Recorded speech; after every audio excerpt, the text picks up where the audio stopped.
Welcome to 3 Minutes Studio. Today we're looking back at one of the most devastating disasters in Central American history, the 1976 Guatemala earthquake. A catastrophe that struck in the dead of night and left entire villages in ruins. It was February 4, 1976, at exactly 3:01 a.m. when Guatemala was shaken awake. A violent magnitude 7.5 earthquake ripped across the Motagua Fault, one of the region's most active tectonic zones. People were sound asleep when the intense shaking began. Walls cracked, roofs collapsed, and within moments, homes built of traditional adobe and stone crumbled like sand. The quake itself lasted less than a minute, but the destruction it caused was simply unimaginable. Rural communities suffered the most severe impact. Villages across Chimaltenango, the Guatemala department, El Progreso, and Baja Verapaz were completely flattened. Some towns saw over 90% of their buildings destroyed, leaving families buried under rubble and survivors wandering through the ruins in a state of shock.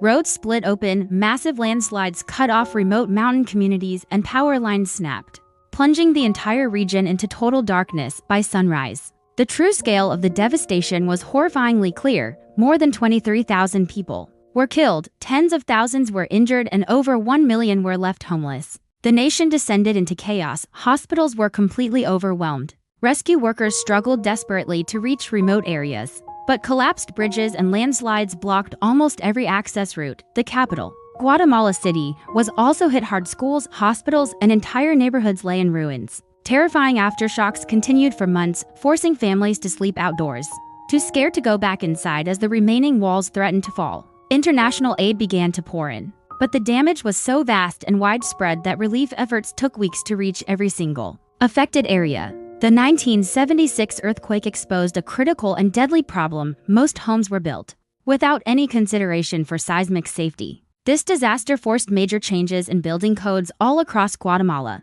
introducing much stronger construction standards to better protect communities in future earthquakes. Although the country eventually rebuilt, the memory of 1976 remains deeply ingrained in Guatemala's national identity, a powerful reminder of its vulnerability but also of its incredible resilience. The 1976 Guatemala earthquake stands as one of Central America's most tragic natural disasters. If you learned something new today, don't forget to like, share, and subscribe for more quick history here on 3 Minute Studio.